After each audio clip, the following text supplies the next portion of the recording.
अंदर से आवाज, जिंदा हूँ माँ जी। तो फिर मेरी चाय क्यों अभी तक नहीं आई? कब से पूजा करके बैठी हूँ। ला रही हूँ माँ जी। बहू चाय के साथ भजिया भी ले आई। सास ने कहा, तेल का खिलाकर क्या मरोगी?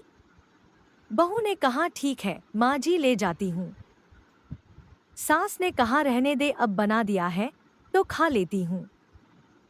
सास ने भजिया उठाई और कहा, कितनी गंदी भजिया बनाई है तुमने। बहू, माँ जी मुझे कपड़े धोने हैं, मैं जाती हूँ। बहू दरवाजे के पास छिपकर खड़ी हो गई। सास भजिया पर टूट पड़ी और पूरी भजिया खत्म कर दी। बहू मुस्कुराई और काम पर लग गई। दोपहर के खाने का वक्त हुआ। सास ने फिर आवाज लगाई, कुछ खाने को मिलेगा? बहू ने आवाज नहीं दी। सास फिर चिल्लाई, भूखे मारोगी क्या? बहू आई, सामने खिचड़ी रख दी। सास गुस्से से, ये क्या है? मुझे इसे नहीं खाना, इसे ले जाओ। बहू ने कहा, आपको डॉक्टर ने दिन में खिचड़ी खाने को कहा है, खाना तो पड़ेगा ही। सास मुंह बनाते हुए, हाँ तू मेरी माँ बन जा। बहू फिर मुस्कुराई और चली गई। आज इनके घर पूजा थी। बहू सुबह 4 बजे से उठ गई। पहले स्नान किया, फिर फूल लाई, माला बनाई, रसोई साफ की, पकवान और भोज बनाया। सुबह के 10 बज गए। अब सास भी उठ चुकी थी। बहू अब पंडित जी के साथ भगवान के वस्त्र तैयार कर रही थी। आज ऑफिस की छुट्टी भी थी, उनके पति भी घर पर थे। पूजा शुरू हुई। सास चिल्लाती, बहू ये नहीं है, वो नहीं है। बहू दौड़ी दौड़ी आती और सब करती। अब दोपहर के 3 बज गए थे। आरती की तैयारी चल रही थी। पंडित जी ने सबको आरती के लिए बुलाया और सबके हाथों में थाली दी। जैसे ही बहू ने थाली पकड़ी, थाली हाथों से गिर पड़ी। शायद भोज बनाते हुए बहू के हाथों में तेल लगा था, जिसे वो पोंछना भूल गई थी। सारे लोग तरह तरह की बातें करने लगे। कैसी बहू है, कुछ नहीं आता, एक काम भी ठीक से नहीं कर सकती, ना जाने कैसी बहू उठा लाए।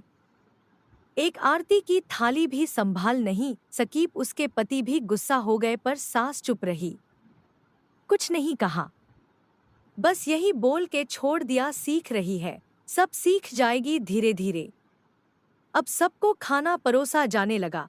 बहू दौड़ दौड़ के खाना देती, फिर पानी लाती। करीब 70-80 लोग हो गए थे। इधर 2 नौकर और बहू अकेली, फिर भी वहां सारा काम बहुत ही अच्छे तरीके से करती। अब उसकी सास और कुछ आस पड़ोस के लोग खाने पर बैठे। बहू ने खाना परोसना शुरू किया। सबको खाना दे दिया गया। जैसे ही पहला निवाला सास ने खाया, तुमने नमक ठीक नहीं डाला क्या? एक काम ठीक से नहीं करती, पता नहीं मेरे बाद कैसे ये घर संभालेगी। आस पड़ोस वालों को तो जानते ही हो ना साहब, वो बस बहाना ढूंढते हैं नुक्स निकालने का। फिर वो सब शुरू हो गए, ऐसा खाना है, ऐसी बहू है, ये वो वगैरह वगैरह। दिन का खाना हो चुका था। अब बहू बर्तन साफ करने नौकरों के साथ लग गई। रात में जगराता का कार्यक्रम रखा गया था। बहू ने भी 1-2 गीत गाने के लिए स्टेज पर चढ़ी। सास जोर से चिल्लाई, मेरी नाक मत कटा देना, गाना नहीं आता तो मत गा, वापस आ जा। बहू मुस्कुराई और गाने लगी। सबने उसके गाने की तारीफ की, पर सास मुंह फुलाते हुए बोली, इससे अच्छा तो मैं गाती थी जवानी में, तुझे तो कुछ भी नहीं आता। बहू मुस्कुराई और चली गई। अब रात का खाना खिलाया जा रहा था। उसके पति के ऑफिस के दोस्त साइड में ही ड्रिंक करने लगे। उसका पति चिल्लाता, थोड़ा बर्फ लाओ, तो सास चिल्लाती, यहाँ दाल नहीं है। फिर चिल्लाता, कोल्ड ड्रिंक नहीं है, पापड़ ले आओ। इधर उधर आखिरी में उसके पति की शराब गिर पड़ी उसके एक दोस्त पर और बोलत टूट गई। पति गुस्से में 2 झापड़ अपनी पत्नी को लगाते हुए कहता है, जाहिल कहीं की, देखकर नहीं कर सकती, तुझे तुझे इतना भी काम नहीं आता। सारे लोग देखने लगे। उसकी पत्नी रोते हुए कमरे की तरफ दौड़ी। फिर उसके दोस्तों ने कहा, क्या यार, पूरा मूड खराब कर दिया। यहाँ नहीं बुलाया होता, हम कहीं और पार्टी कर लेते। कैसी अनपढ़ बीवी ला रखी है तूने। उसे तो मेहमानों की इज्जत और काम करना तक नहीं आता। तुमने तो हमारी बेइज्जती कर दी। अब्बास पड़ोस की औरतों को और बहाना मिल गया था। वो कहने लगी, देखो क्या कर दिया तुम्हारी बहू ने, कोई काम की नहीं है। मैं तो कहती हूँ अपने बेटे की दूसरी शादी करा दो, छुटकारा पाओ इस गंवार से। सास उठी और अपने बेटे के पास जाकर उसे थप्पड़ मारा और कहा, अरे नालायक, तुमने मेरी बहू को मारा, तेरी हिम्मत कैसे हुई, तेरी टांग तोड़ दूंगी। उसके बेटे के दोस्त कुछ कहने ही वाले थे कि उसकी माँ ने घूरते हुए कहा, चुप, बिल्कुल चुप। यहाँ दारू पीने आए हो जबकि पता है आज पूजा है और तुम्हें पार्टी करनी है। कैसे संस्कार दिए हैं तुम्हारे माता पिता ने।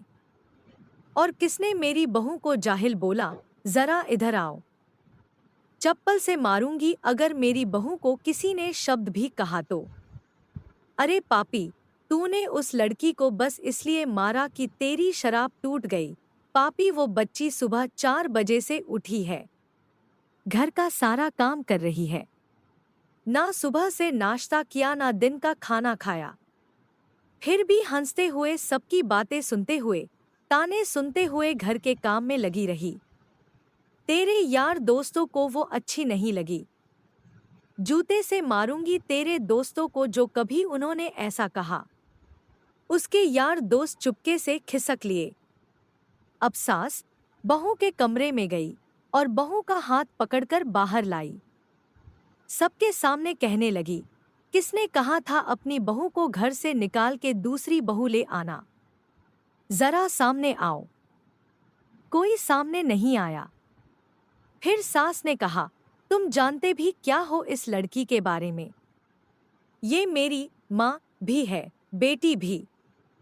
माँ इसलिए मुझे गलत काम करने पर डांटती हैं और बेटी इसलिए कभी कभी मेरी दिल की भावनाएं समझ जाती हैं। मेरी दिन रात सेवा करती है, मेरे 1000 ताने सुनती है पर एक शब्द भी गलत नहीं कहती, ना सामने ना पीठ पीछे।